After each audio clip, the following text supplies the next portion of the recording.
Hello and welcome to our podcast, Magic of Both. I'm Ronnie Mazumdar. I have Shudipta Roy with me. Uh, Hello. Shudipta, we talked a little bit about, not a little bit, quite a lot about Euro. We haven't talked much about Copa America. So we are intending to cover Copa America That 2021. 2021. But eh, as we said, if anyone can do it, probably Argentina. But how did you see Argentina at all? Because there's been quite a different array of results for Argentina in this Copa America as they went on. Obviously, everyone knew before even Copa started that Bolivia is going to be the easiest game, and before this Copa America, they had the two World Cup qualifiers, and they took the lead, but that again somehow fumbled and draw happened. So I don't know, like it looks like we are talking about two different teams. Like when we talk about Argentina in like the first half and in the second half, it's like we are talking about somewhere some Asian team. It's yeah, like yeah, exactly, and that's my biggest concern with Argentina, that there is, I don't know, should I say it positively or should I say it negatively? Like they don't have, like there is definitely 20, 25 minutes. There is that magic in each game. But after that, there is a drop of the levels, be it against Uruguay, be it against Paraguay, or be it against even against Bolivia. They were leading yeah, 3-0 in the exactly. first half, Yeah. and second half came in, and few changes came in, and there's drop of intensity. So uh, I do understand why Brazil is still the best, because the other team uh, don't have that consistency for 90 minutes to actually go and basically threaten them. Otherwise, I still feel that this Brazilian team is pretty average to be the best on that continent. But with Argentina, it's a little head scratcher. So I have it. I have a bit of tactical board. I've tried to see what Argentina did for the entire time. So they've started with 4-3-3 against Chile. Basically, Lautaro being the front man, and Nico Gonzalez was the person drifting Yeah. left hand side. And they have this Lo Celso basically sometimes carrying the ball forward. So he's more of an attacking minded midfielder and connecting with Messi. And Messi sometimes dropping back and collecting ball on these areas. But what they had in those moments is Paredes, Lo Celso, De Paul, and Messi. And De Paul is a guy who is a two-way midfielder. He basically covers Paredes as much as possible and try to be the cover for Montiel. And Tagliafico started on that game as well, and Otamendi and Lucas Martinez Cuerda and Emi Martinez on the goal. Uh, Mhm. but it was Messi's free kick that was a goal, and all of a sudden Chile had Arturo Vidal in the second half glued on to Paredes. Vidal was playing deeper role, but in the first half, but in the second half, Paredes was pushed enough. So sorry, and he was pushed enough. So there was a situation where there was a one-on-one against Otamendi, and Tagliafico tried to cover that, and there was a penalty conceded, which Emi Martinez saved, but from the rebound, I think Vargas was a scorer for Chile, and Chile got the draw. That was 4-3-3, and yeah, Nico Gonzalez has missed a few. Lautaro Martinez has missed a few, and there are the when Lautaro was replaced by Joaquin Correa, I thought it was even more comical. I mean, Nico Gonzalez was replaced by Di Maria, in the second half, and Palacios came in. I believe it was yeah, for Lo Celso, um, yeah, and it became even more stagnant. Molina did came in for Montiel. Montiel wasn't really very impressive, to be honest. But mm, after that, it was Messi up front, and Correa was going up front, and up front for Lautaro. And at the last moment, I think Aguero was put up as well. But what I'm going to say is Correa was the one who was dropping back whenever Chile was getting the ball. So mm, it was a little bit funny because Correa, Joaquin Correa is known for his attacking skill, but he had that instruction to drop back from striking positions to cover the defense. That was against Chile. Um, mm, Second game against Uruguay, they started with this lineup, 4-3-3, with Molina starting this time around, and he basically covered a lot of ground with DePaul going up and down. Uh, the big change was Paredes. Paredes was not uh, playing due to the injury, and Guido Rodriguez started that game, and I think he played really well. Was the scorer of the goal. yeah, Uh, and Lo Celso did play a little bit. Well, Gonzalez was later replaced as well, but again, it was Messi on that area from the corner, which basically had that Guido and others were around, and that was the only goal. But after that goal, they decided to drop back almost to this, and yeah, it was pretty tight on that side, and I don't know why they've done that, but I think it was to protect the lead, just one goal lead. Um, the change was Romero was back in, so the defensive line looked solid. mm, Um, Otamendi even looked okay against Suarez and Cavani, and Uruguay was struggling as well, and there was um,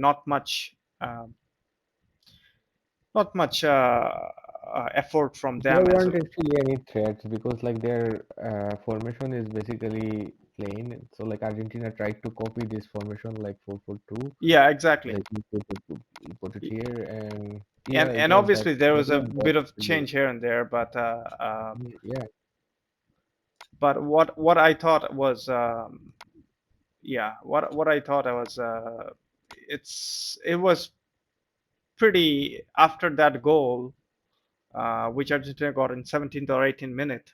I was mm, pretty kind of solid, and then again, Lautaro was replaced by Joaquin Correa, who was ordered to to come back and cover this space. So I think they were covering the space from Nico de la Cruz of yeah, Uruguay, and uh, and on that side, Cavani was very well protected on by Molina and DePaul.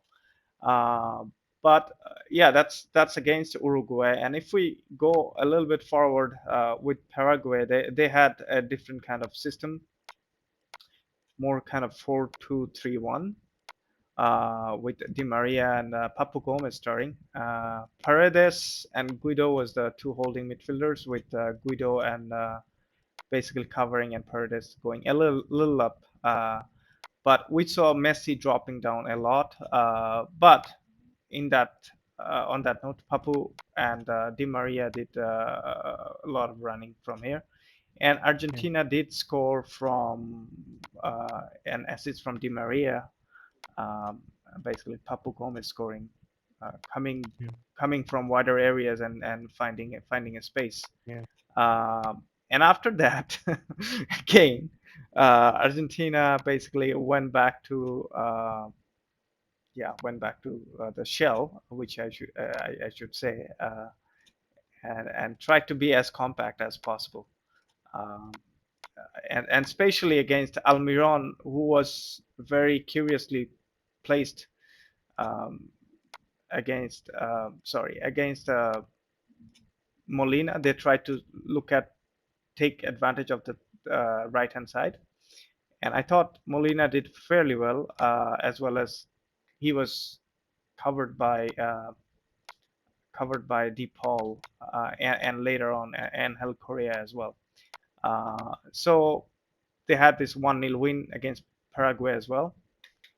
And the Mhm. last game was probably the most easier game against Bolivia.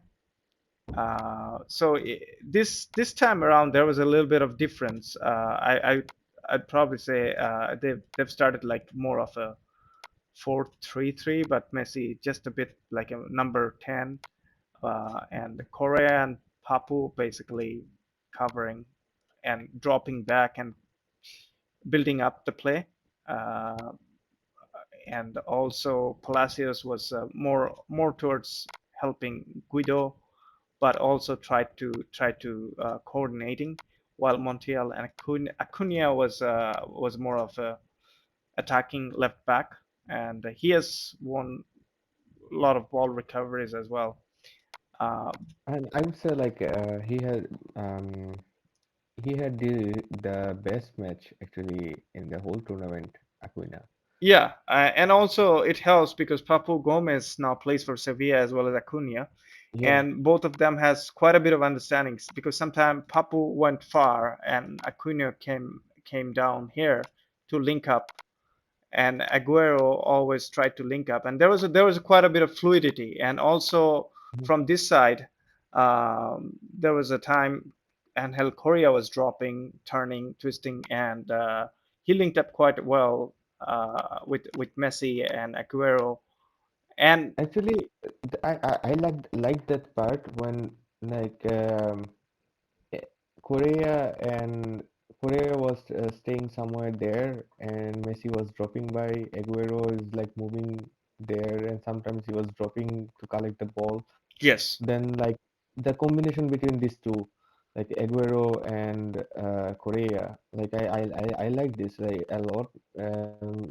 This was actually like like after a while I have seen someone like I have no idea like how can I say like I had like no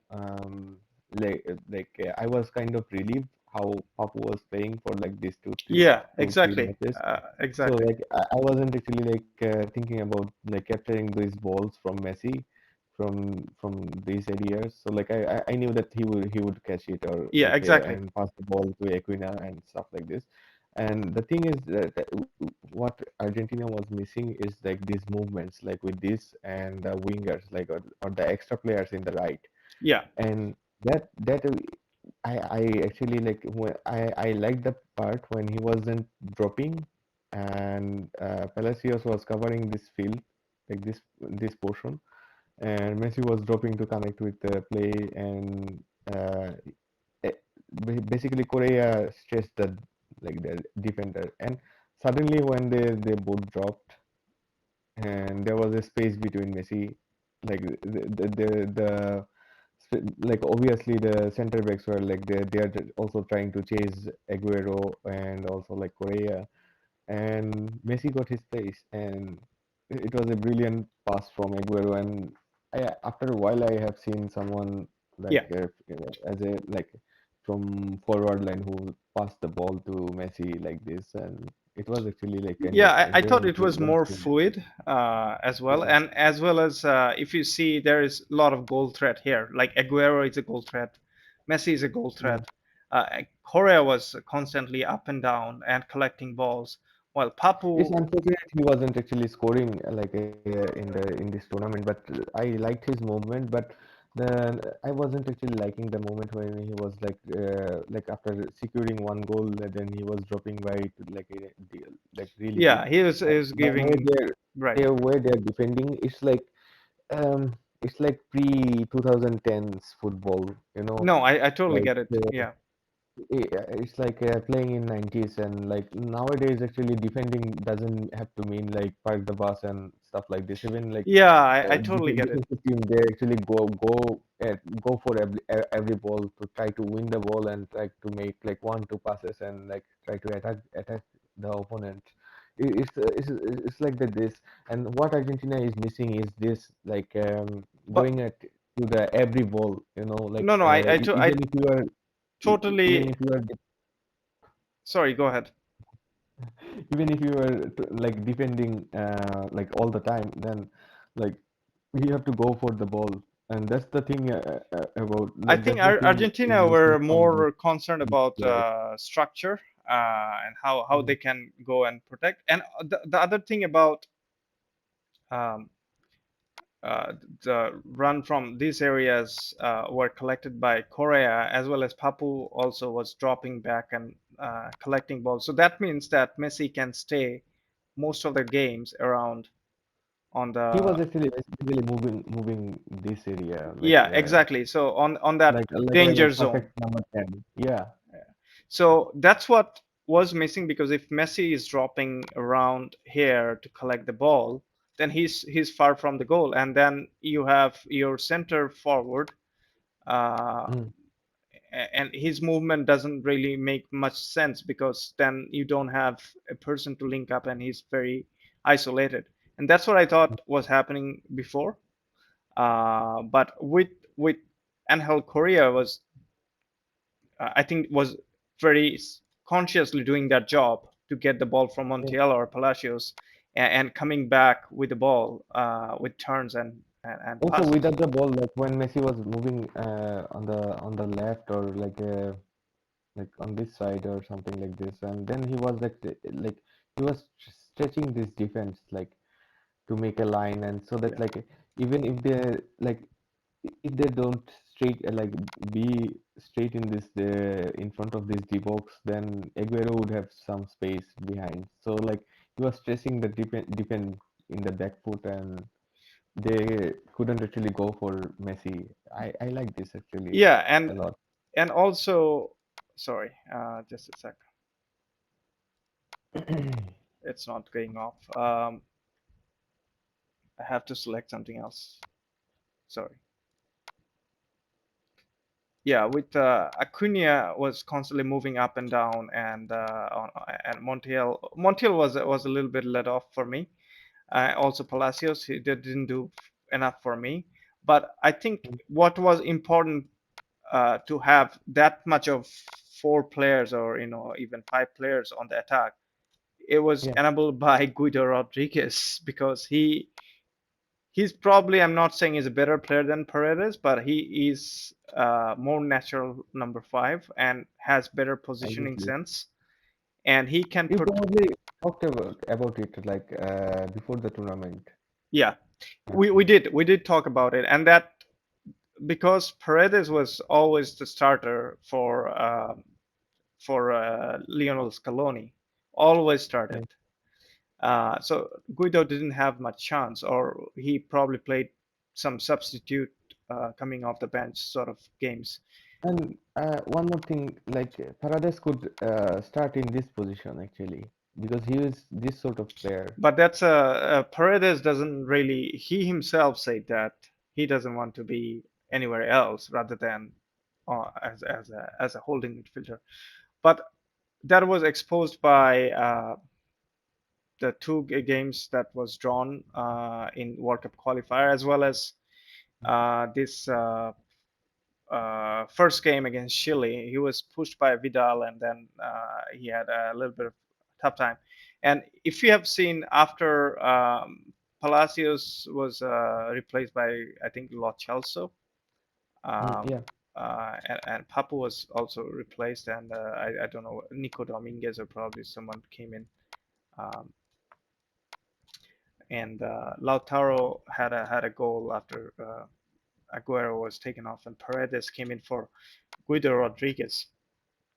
Alvarez came for Korea.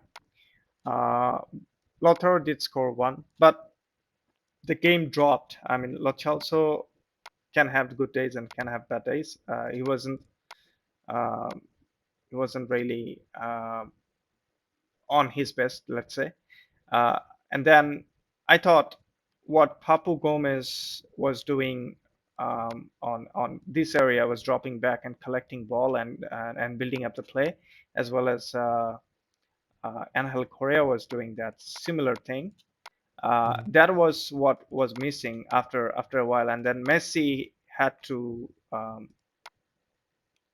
drop uh, a lot on the second half, and Yeah, he was more playing as on that floating side, especially around that, and his connection with Acuna and later on basically was Montiel crossing and Lautaro scoring. But what I'm trying to say is Messi did have few shots against, and Bolivian keeper made some great saves.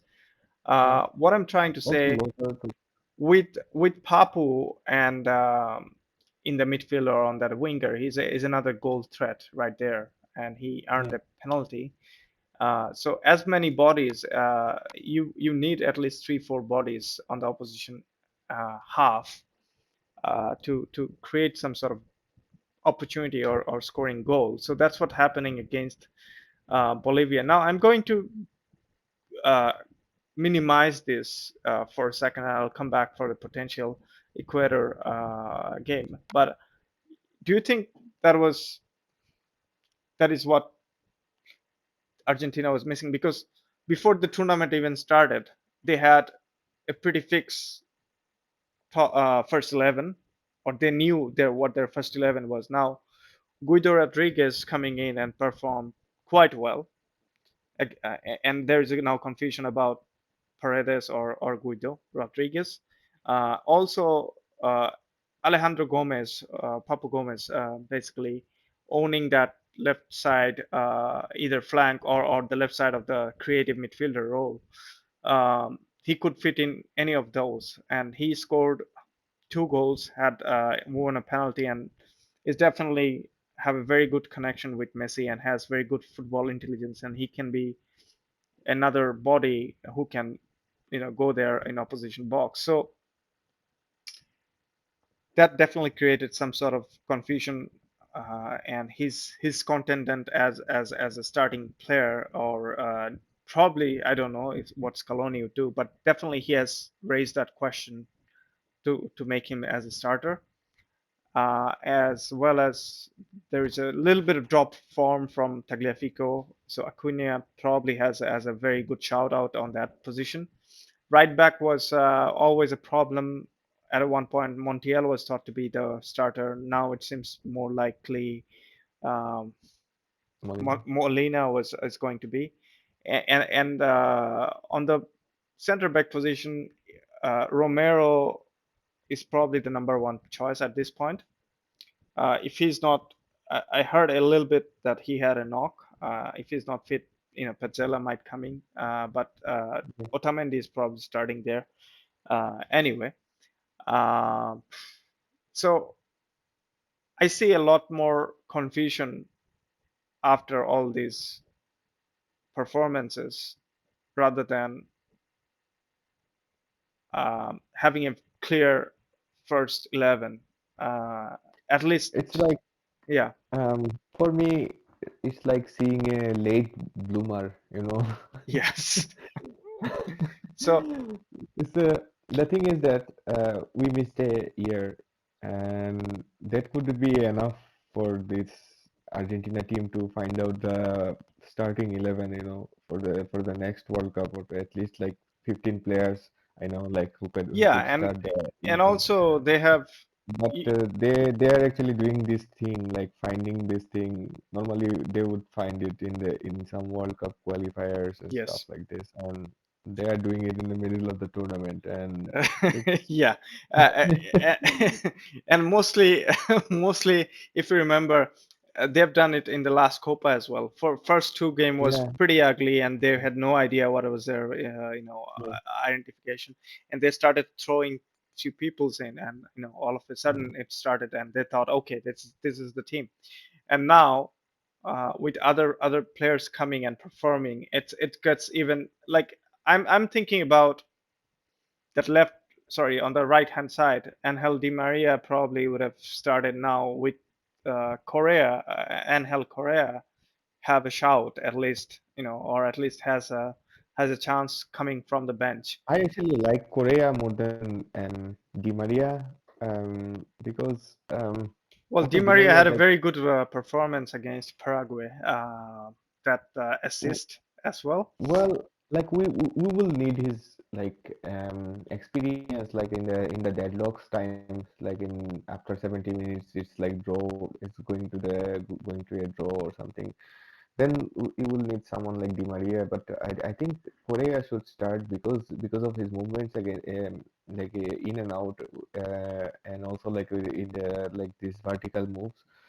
And what I like the most, like other than Messi, and Messi, we expected actually like these things from him. Like it's not nothing Yeah, new, it's a Messi level. but Yeah, yeah, we should almost. not But even think about yeah, talking about but the Messi's thing is, level. yeah, but the thing is that like what I liked about this team is like how Papu Gomez is performing and how he linked up with um, Aquina in the left, and I'm Yes. actually like thinking about like uh, they should actually start. Yeah. And Tagliafico is like yeah, he's a good So we are how we can I talking say? about? Sorry, if there was a bit of echo. Are we talking about the game against Ecuador? Yeah, we are talking about the game Okay, against so Ecuador, I have and something up for it in the tactical board. Uh, oh, I heard that that's what's going to be their uh, first 11. I think Lautaro is starting without any doubt, and Messi is definitely playing. I heard that Nico Gonzalez actually will oh play, no. and there is a confusion about I have a Guido or Paredes have there. Yeah. DePaul is definitely starting there. Molina is a definite starter. Otamendi is definitely starter. There's a confusion about Tagliafico or Acuna. And there's Mm, a confusion about Romero Pezzella depending on Romero's that knock. If he mm. recovers, he will start. Otherwise, Pezzella will start alongside with But I Otamendi. also like Martinez in the center back position. Like Lisandro Martinez, he also played really well. But the thing Lisandro, is that yeah, like yeah, yeah, but the thing is that they would probably go with Otamendi because of because experience. not experience, like they would need someone who can actually like fight in the air, and Ecuador is like is more physical Yeah, than any other team and they that's have why faced in this tournament. Romero is very vital. Who is very good at air. Yeah. Uh, but again, I don't. I mean, I've seen flashes of Argentine team can be very good at attack, Mhm, and then they could go into shell yeah. and somehow squeeze out the defense with the presence of Romero and also Molina looked Mhm, a lot better than uh, what we've seen previously. yeah. But and also Guido Rodriguez covered his positional sense is way better than um, say Paredes on that position. Yeah. Uh, and I think what Guido does gives a little bit of freedom for other attackers to join the attack. And this would be very interesting because Scaloni's team, almost Paredes is the face of Scaloni's team. And if he starts or he goes with Guido Rodriguez, that would be interesting. Um, but anyway, I heard that Nico Gonzalez is starting because of Nico Gonzalez has very good game against Ecuador back in 6-1 win in Mhm, 2019 September October. It was a friendly, but that was a different team. Now they have a different coach, ex Boca manager Alvaro Gustavo, uh, and I think Ecuador. The reason they're probably still thinking of Tagliafico is Tagliafico they think is a better defensively than Acuna. I don't agree though, but and always they try to attack from the flanks, and a Mhm. very physical team and very quicker as well. Um, so it needs to be seen. I mean, what they do and what they go with. But I definitely think there are enough attacking resources on this team, as well as uh, if you're going to that zonal defending, they can have they can squeeze out something out of nothing because of there is a bit of solidity at the back, and um, also from the wing back, which right back it was always a problem for Argentina. Most of the goal was conceded by the right back and center back such as Otamendi. But for now, I guess Otamendi is still playing. I actually wouldn't mind if whatever I've seen Pizzella with Argentine shirt, he looked to be less scary than Otamendi. He doesn't do outstanding job, but Mhm. he seems to do less mistakes. That's kind of my opinion. But again, Otamendi is probably a very important member for that team. Such as I was saying a lot of videos coming in the media, and Otamendi is one of the protagonists of on that team in the in the social media, as well as Papu Gomez is always making some dancing videos. So yeah. Anyway, that's probably the bigger two team, and still that. Actually, Go ahead. like when I was watching the Ecuador matches, Yeah, well, I was actually like it was funny. Like they most of the time they scored until like either from set piece or like some crosses, and they actually concede the goal against some counter attacks. Most of their goals are actually like they conceded. They those were from the counter attacks from the exactly, other team. exactly. So like I could actually understand why they go with someone like Lautaro Martinez, and but I would actually like expecting someone like Aquina would play because like he's a physical figure in the wings. Also like he's as fast as almost He's like actually 5 years attacking ago. Yeah, minded. You almost have yeah, a attacking minded wing back, yeah, and he and can exploit that left also. side very well. Yeah, also like Papu, I would love to see Papu Gomez like a little Yeah. bit more. Who So doesn't? Everyone likes Papu Gomez. But yeah, he was as I say that he was probably for the last 3 4 years probably the most consistent and most witty player in the Serie A. And when he moved to Sevilla, he started the first game scoring from long range, and it was a beautiful scorching yeah, hit. So also that's also like team like Ecuador that you just mentioned, like we would need someone who can actually like shoot yeah. from the distance and And also with but Papu, there is interesting but like he's very good at passing. He's very good at changing movements of his. He can dribble, he can link up, he can be a goal threat. He has better finishing. He can shoot from long range.